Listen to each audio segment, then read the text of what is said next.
Hello friends, नमस्कार friends. आज हम बात करेंगे प्रश्नावली 5.1 के चौथे नंबर प्रश्न से, क्योंकि फ्रेंड्स कल हमने प्रश्नावली 5.1 के 1, 2, 3 ये तीनों प्रश्न हल कर दिए हैं। अगर फ्रेंड्स वो वीडियो आपने अभी तक नहीं देखे हैं तो एक बार जाके जरूर देख लें।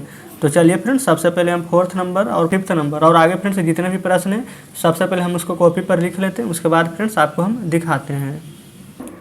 तो फ्रेंड्स देख लीजिए, यहाँ पर हम 4th नंबर प्रश्न उतार दिए हैं। इसमें कह रहा है निम्नलिखित संख्याओं में से कौन पूर्ण वर्ग है और कौन पूर्ण वर्ग नहीं है। ठीक है, लेकिन फ्रेंड्स इसमें हमें ये चुनना है कि कौन पूर्ण वर्ग है। देख लीजिए पूर्ण वर्ग।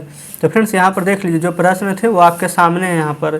तो फ्रेंड देखिए, इसमें हम तो चेक करेंगे नहीं, इसमें हम आपको तरीका बताते हैं। हम बोले थे कि आपको हम तरीका बताएंगे।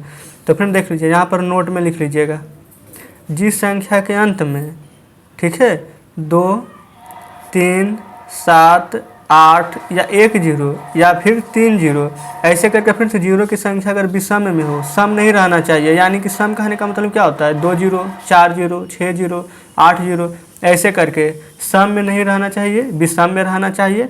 और फ्रेंड्स देख लीजिए, जितना भी ये संख्या लगा हुआ रहेगा अगर अंत में 2, 3, 7, 8 0 या फिर 3 0 ऐसे करके लगा रहेगा, वह कभी भी फ्रेंड्स हमारा पूर्ण वर्ग नहीं होगा। ये बात आप जरूर ध्यान में रखिएगा। ठीक है, ये हमारा पूर्ण वर्ग नहीं होने वाला है। तो यहाँ पर देख लीजिए फ्रेंड्स, इसमें क्या लगा हुआ है, 3। हम क्या लिखा है कि 2, 3, 7, 8 0 अगर लगा रहे तो पूर्ण वर्ग नहीं होगा। इसका मतलब फ्रेंड्स 13 हमारा पूर्ण वर्ग नहीं है। कोई दिक्कत नहीं है यहाँ तक के। फिर यहाँ पर देख लीजिए 16 है। 16 के अंत में देखिएगा क्या लगा हुआ है, 6। तो यहाँ पर देखिए, यहाँ पर कहीं भी 6 है। हम फ्रेंड्स आपको क्या बताए हैं कि जिसके अंत में 2, 3, 7, 8 और 0 लगा रहे, वो भी 0 क्या विषम की संख्या में अगर लगा हुआ रहे तब हमारा पूर्ण वर्ग नहीं होगा। लेकिन यहाँ पर तो 6 ये पूर्ण वर्ग है। आप ऐसे भी देख सकते हैं कि 16 ये तो हमारा 4 का वर्ग होता है। ठीक है, इसमें 7 है, देख लीजिए इसमें भी 7 है, यानी ये पूर्ण वर्ग नहीं होगा। इसमें 8 है फ्रेंड्स, इसमें भी 8 है, देखिए ये भी हमारा पूर्ण वर्ग नहीं होगा। इसमें देख लीजिए 9 है, क्या इसमें कहीं 9 है? तो फ्रेंड्स यहाँ पर कहीं भी 9 नहीं है, यानी कि हमारा ये पूर्ण वर्ग होगा। इसमें देखिए 4 है फ्रेंड्स, इसमें कहीं पर 4 है तो नहीं है, तो यानी कि फ्रेंड्स ये भी हमारा पूर्ण वर्ग होगा। ये देख लीजिए यहाँ पर 72 है, यहाँ पर फ्रेंड्स 2 है, इसमें भी 2 है, यानी कि पूर्ण वर्ग नहीं होगा। इसमें 3 है, इसमें भी 3 है फ्रेंड्स, यानी कि ये भी हमारा पूर्ण वर्ग नहीं होगा। इसके अंत में 8 है, यहाँ पर भी 8 है, यानी कि ये भी हमारा पूर्ण वर्ग नहीं होगा। तो फ्रेंड्स ऐसे करके आप डायरेक्ट पता लगा सकते हैं किस संख्या का पूर्ण वर्ग होगा और किसका नहीं। तो फ्रेंड्स उम्मीद करते हैं कि 4th नंबर प्रश्न आप अच्छे से समझ गए होंगे। चलिए फ्रेंड्स, अब हम 5वें नंबर प्रश्न आपको लिख कर दिखाते हैं। तो फ्रेंड्स आप देख सकते हैं यहाँ पर हमने 5वें नंबर और 6ठे नंबर दोनों प्रश्न आपके सामने उतार दिए हैं। तो चलिए फ्रेंड्स, 5वें नंबर कह रहा है हमारा निम्नलिखित संख्याओं में से कौन सम संख्या का वर्ग है। फ्रेंड्स यहाँ पर चुनना है कि सम संख्या का वर्ग कौन है।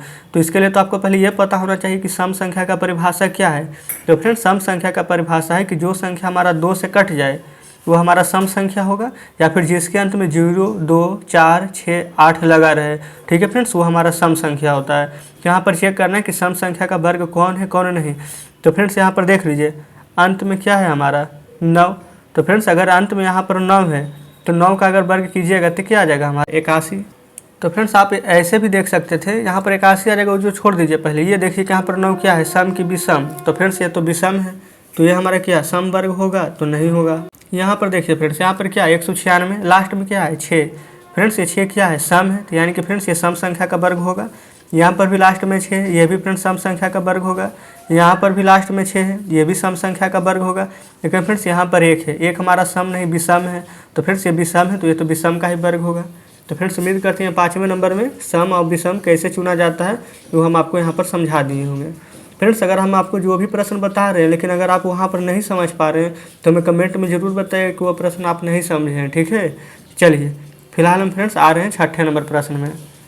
देख लीजिए फ्रेंड्स, नीचे आप देख पा रहे होंगे ये 7वें नंबर प्रश्न है, ये भी हम पहले से ही लिख लिए हैं। ठीक है, चलिए अभी हम आपको 6ठे नंबर प्रश्न बताते हैं। यहाँ पर कह रहा फ्रेंड्स कि निम्नलिखित संख्याओं में से कौन सी पूर्ण वर्ग है और कौन सी संख्याएँ पूर्ण वर्ग नहीं है।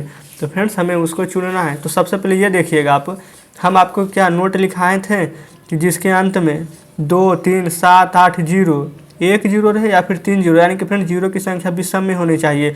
वो संख्या हमारा पूर्ण वर्ग कभी नहीं होता है। कल ही हम आपको लिखाए थे। चलिए फ्रेंड्स यहाँ पर लिख देते हैं, चलिए यहीं पर ही लिख देते हैं ताकि आपके सामने ध्यान में रहे नोट में। अंत में देखिएगा 2, 3, 7, 8 1 0 3 0 ऐसे करके फ्रेंड्स कितना भी जीरो रहे लेकिन विषम संख्या में रहनी चाहिए। तो फ्रेंड्स चलिए यहाँ पर जीरो वाले प्रश्न ही है। यहाँ पर देख लीजिए फ्रेंड्स क्या है, 2 गो जीरो है। हम क्या बताए थे, विषम में नहीं होना चाहिए। यानी कि फ्रेंड्स जो हमारा विषम में होगा वो क्या हो जाएगा, हमारा वर्ग नहीं होगा। लेकिन जो विषम में नहीं होगा, जो सम में होगा वो हमारा वर्ग होगा। यहाँ पर फ्रेंड्स 2 जीरो है, तो 2 जीरो का मतलब क्या, पूर्ण वर्ग है। यहाँ पर फ्रेंड्स देखिए 3 जीरो यानी विषम में संख्या है तो हमारा पूर्ण वर्ग नहीं होगा। यहाँ पर फ्रेंड्स 1 जीरो, देखिए अगर 1 जीरो होता है तो हमारा वर्ग होता ही नहीं है पूर्ण, ये भी नहीं होगा। इसमें फ्रेंड्स जीरो की संख्या 1 2 3 4 5, इसमें फ्रेंड्स 5 को जीरो यानी कि फ्रेंड्स विषम में है तो भी हमारा पूर्ण वर्ग नहीं होगा। फ्रेंड्स उम्मीद करते हैं कि जो हम बता रहे हैं वो आप अच्छे से समझ पा रहे होंगे। हम फिर से कह रहे हैं कि जो प्रश्न आपको नहीं समझ में आ रही होगी वो कमेंट में हमें ज़रूर बताइएगा। चलिए अब हम आ रहे हैं 7वें नंबर प्रश्न की ओर।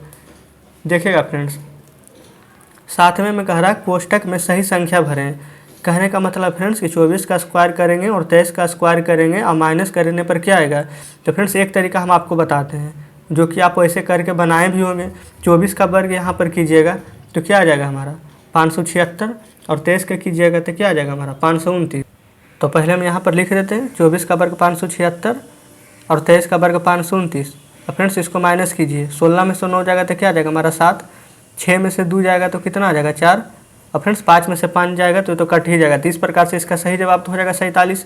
ये तो ऐसे करके बना लिया। और एक आपको तरीका और बताते हैं, ये हमारा क्या लिखा हुआ है ए, इसको मान लेंगे बी, ये हो जाएगा ए का स्क्वायर, ये हो जाएगा बी का स्क्वायर माइनस में। तो फ्रेंड्स ए का स्क्वायर माइनस बी का स्क्वायर, इसका फार्मूला क्या होता है, ए प्लस में बी इंटू में ए माइनस में बी। देखिए ए प्लस बी यानी कि इन दोनों को जोड़िए, 24 प्लस 23। अब क्या लिखा हुआ ए माइनस बी यानी इन दोनों को एक बार घटाएंगे यानी कि 24 माइनस 23। तो फ्रेंड्स 24 और 23 जोड़िए, 4 3 7 और 2 2 4 यानी 47 आ गया। इंटू यहाँ पर कुछ नहीं तो इंटू यानी गुना, 24 में से 23 घटाएंगे तो 1। और फ्रेंड्स 47 से 1 में गुना कीजिएगा तो क्या आ जाएगा 47। देखिए ये भी तरीका दोनों है और फ्रेंड्स दोनों से आंसर तो सेम ही आया है। देखिए इसमें कहने का मतलब क्या है, यहाँ पर अगर डिफरेंस लीजिएगा हमेशा यहाँ पर 24 और 23 लिखा हुआ है, यहाँ पर भी क्या लिखा हुआ है फ्रेंड्स, यहाँ पर 10 नहीं होना चाहिए 100 होना चाहिए। चलिए एक बार पहले प्रश्न को हम देख लेते हैं। तो फ्रेंड्स यहाँ पर हम प्रश्न को देख लिए हैं, यहाँ पर 100 भी नहीं था 102 लिखा हुआ था, ठीक है। तो फ्रेंड्स देखिएगा 24 में 23 में 1 का डिफरेंस, 102 और 1 में 1 का डिफरेंस है। उसी प्रकार से फ्रेंड्स नीचे प्रश्न को देखिए, 501 और 500 में 1 का डिफरेंस है, 400 और 399 में 1 का डिफरेंस है, ठीक है। देखिए यहाँ तक तो आप समझ रहे होंगे कि अगर यहाँ पर 1 का डिफरेंस है तो यहाँ पर कोई ना कोई तो मेथड लग ही रहा होगा। तो फ्रेंड्स मेथड यही था, कहने का मतलब है कि जब भी हमारे यहाँ पर माइनस में रहेगा तो हमेशा घटा देंगे तो 1 ही आएगा। तो 1 से गुना करेंगे तो कोई फ़र्क तो पड़ेगा नहीं, लेकिन फ्रेंड्स जब इसको हम यहाँ पर जोड़ देंगे तब तो फ़र्क पड़ेगा। तो यहाँ पर कहने का मतलब क्या है कि बस इसको आपस में जोड़ दीजिए, और जब 1 से गुना करेंगे तो आंसर तो सेम ही रहेगा। तो बस इसको जोड़ना है, जैसे 24 और 23 को जोड़ देंगे तो 47 वही आंसर था। यही फ्रेंड्स हम इसमें टोटल में समझाएं। तो चलिए इसमें भी एक बार समझा देते हैं। A square minus B square, formula A plus B A minus B, A plus B यानी कि 102 प्लस में 101 into A minus B 102 minus में 101। तो फ्रेंड्स देखिए इसको जोड़िएगा तो 2 1 3, 0 का 0 1 1 2, 203 आ जाएगा। गुना में जब इसको घटाएंगे तो क्या आएगा 1। और फ्रेंड्स 203 को 1 में जब गुना कीजिएगा तो क्या हमारा आंसर आएगा 203। कहने का मतलब क्या है, सिर्फ जोड़े हैं, क्योंकि घटाएंगे तो 1 आएगा, गुना करेंगे तो कोई फर्क नहीं पड़ेगा। तो फ्रेंड्स इसमें भी सेम वही करेंगे, 500 का 500 के जोड़िए, 500 500 1000, 1000 में 1 जोड़ेंगे तो 1001। इस प्रश्न का सही जवाब हो जाएगा, ठीक है। चलिए उसी तरह से फ्रेंड्स ये डी नंबर में ए स्क्वायर माइनस बी स्क्वायर पर ही तोड़ेंगे, तीन दोनों को भी आपस में जोड़ दीजिए। 400 400 हो जाता 800, 1 कम है तो 800 में 1 घटा दीजिए तो 799 आ जाएगा। तो फ्रेंड्स बताइए क्या आपको ये प्रश्न समझ में आया कि नहीं, जो हम आपको तरीका बताएं। उम्मीद करते हैं फ्रेंड्स कि आप समझ ही गए होंगे। अगर फ्रेंड्स कोई भी प्रश्न में आपको समझने में दिक्कत हो रही हो तो हमें कमेंट में ज़रूर बताएंगे। चलिए फ्रेंड्स अब हम आते हैं, ये 7वें नंबर प्रश्न था, अब हम 8वें नंबर प्रश्न की ओर आते हैं। तो फ्रेंड्स ये देख सकते हैं यहाँ पर हमने 8वें नंबर प्रश्न लिख लिया। इसमें कह रहा है कि निम्नलिखित संख्याओं में से कौन सा त्रिक पाइथागोरस है। तो फ्रेंड्स पाइथागोरस त्रिक कहने का मतलब क्या है, चलिए हम पाइथागोरस त्रिक है इसका हम यहाँ पर परिभाषा लिख देते हैं। ऐसी संख्या जो दो संख्याओं के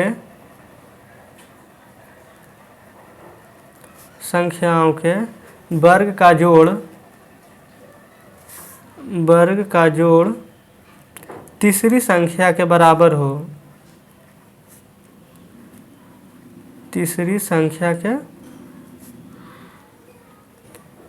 बराबर हो वो फ्रेंड्स पाइथागोरस तरीके कहलाता है। ठीक है, वो कैसे, जो कि हम आपको यहाँ पर बताते हैं। चलिए फ्रेंड्स, यहाँ पर प्रश्न ये इतना सारा है कि आपको प्रश्न सही समझ में आ जाएगा।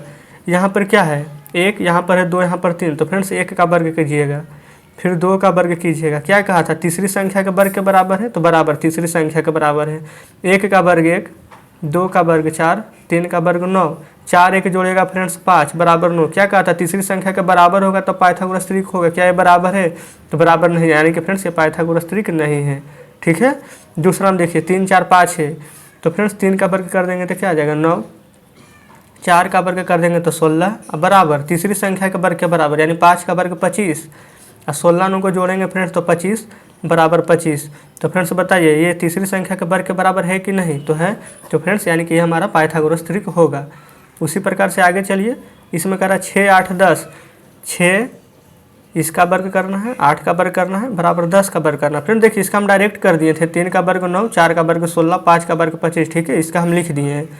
तो 6 का वर्ग हो जाएगा 36 हमारा, 8 का वर्ग हो जाएगा 64 और 10 का वर्ग हो जाएगा 100। फ्रेंड्स 36 को और 64 को जोड़िएगा तो 100 ही हमें मिलने वाला है। यहाँ पर भी 100 लिखा हुआ है, तो फ्रेंड्स ये बराबर, यानी कि ये भी हमारा पाइथागोरस त्रिक है। ठीक है, चलिए अभी तीसरे नंबर में आते हैं, सॉरी फ्रेंड्स चौथे नंबर प्रश्न ये हमारा 1 का वर्ग प्लस 1 का वर्ग बराबर 1 का वर्ग। तीनों तरफ हमारा 1 लिखा हुआ था, इसलिए फ्रेंड्स यहाँ पर पहला दूसरा का वर्ग तीसरा का बराबर आना चाहिए, तो बराबर में 1 लिख दिए। 1 का वर्ग 1, 1 का वर्ग 1 और फ्रेंड्स 1 का वर्ग 1, तो 1 1 जोड़ेंगे तो 2 बराबर 1। बताइए फ्रेंड्स 2 और 1 कभी बराबर होगा तो नहीं, तो यानी कि ये हमारा पाइथागोरस त्रिक नहीं है। फ्रेंड्स 2 2 3 15 36 39 को हम नीचे हल करने वाले हैं। तो यहाँ पर देख लीजिए प्रश्न लिख लिए हैं। पहले तो 2 का वर्ग प्लस 3 का वर्ग, फ्रेंड्स वहाँ पर क्या था 2 2 3, 2 का वर्ग और 2 का वर्ग अब बराबर होना चाहिए 3 का वर्ग। एक और प्रश्न यहाँ पर ही लिख लेते पहले, एक 15 का वर्ग, एक 36 का वर्ग अब बराबर 39 का वर्ग। ठीक है, चलिए अब हम इसको हल यहाँ पर करते हैं। तो फ्रेंड्स देखिए 2 का वर्ग कीजिएगा 4, यहाँ पर भी 2 का वर्ग कीजिएगा तो 4, यहाँ पर 3 का वर्ग कीजिएगा तो क्या आ जाएगा हमारा 9। लेकिन फ्रेंड्स अब ये देखिए 4 और 4 के जोड़ेंगे तो कितना आ जाएगा हमारा 8, और फ्रेंड्स यहाँ पर 3 का वर्ग है 9, तो बताइए 8 बराबर 9 कभी होगा तो नहीं, यानी कि फ्रेंड्स ये हमारा वर्ग तो होगा नहीं। अब इसमें चलिए 15 का वर्ग कितना हो जाएगा हमारा 225 और 36 का वर्ग कीजिएगा तो 1296। फ्रेंड्स कैसे डायरेक्ट हम निकाल रहे हैं हम आपको पहले बता चुके हैं। ठीक है, अब 39 का वर्ग करेंगे तो 1521। फ्रेंड्स जब इन दोनों को आपस में आप जोड़िएगा तो हमें 1521 ही मिलने वाला है, बराबर में 1521। तो फ्रेंड्स ये देखिए ये दोनों बराबर है, यानी कि फ्रेंड्स ये हमारा पाइथागोरस त्रिक होगा। तो फ्रेंड्स उम्मीद करते हैं कि ये प्रश्न 8 नंबर जो कि था ये आप अच्छे से समझ गए होंगे कि पाइथागोरस त्रिक कैसे निकाला जाता है। ठीक है, तो चलिए फ्रेंड्स आपके सामने अब हम बुक लाते हैं। तो फ्रेंड्स आप देख सकते हैं आपके सामने हम बुक ले आए हैं। तो फ्रेंड्स देख लीजिए अभी हमने तो 7वें नंबर प्रश्न भी हल कर ही लिया है, और ये देखिए जो हम अभी आपको हम बता रहे थे वो था 8वें नंबर प्रश्न। यही कह रहा था फ्रेंड्स यहाँ पर कौन सा त्रिक पाइथागोरस है और कौन नहीं है उसको पता लगाने के लिए। तो फ्रेंड्स यहाँ पर जितने भी प्रश्न थे वो हम आपको यहाँ पर बता दिए हैं कि कौन यहाँ पर पाइथागोरस प्रमेय है और कौन नहीं है। और फ्रेंड्स उम्मीद करते हैं कि आप अच्छे से समझ भी गए होंगे। लेकिन फ्रेंड्स अगर आपको अभी भी कोई प्रश्न जो कि समझ में नहीं आया हो वो हमें कमेंट में ज़रूर बताएं। ठीक है फ्रेंड्स, वो हम आपको फिर से उसका वीडियो बना करके दे देंगे। तो फ्रेंड्स चलिए यहाँ पर a माइनस बी के होल स्क्वायर पर तोड़े थे, ए स्क्वायर माइनस बी के होल स्क्वायर पर। फ्रेंड्स अगर आपको अलजेब्रा का फार्मूला नहीं पता है तो हमें ज़रूर बताइएगा, हम उसका भी बता देंगे। और फ्रेंड्स इसके अलावा अगर आपको किसी और टॉपिक के रिगार्डिंग वीडियो चाहिए तो भी हमें कमेंट करके ज़रूर बताएं। तो फ्रेंड्स आज हम 8 ही तक रहने देते हैं, कल हम कोशिश करेंगे फ्रेंड्स कि पूरा चैप्टर ही ख़त्म कर दें। इसमें टोटल जितने भी प्रश्न हैं वो सभी को कल हल कर देंगे। तो ठीक है फ्रेंड्स, चलिए अगर आपको वीडियो अच्छा लगा होगा, हमारे बताने का तरीका समझ में आया होगा तो हमारे चैनल को सब्सक्राइब जरूर कर लीजिएगा, साथ में वीडियो को भी लाइक कर दीजिएगा। तो चलिए मिलते हैं नेक्स्ट वीडियो में।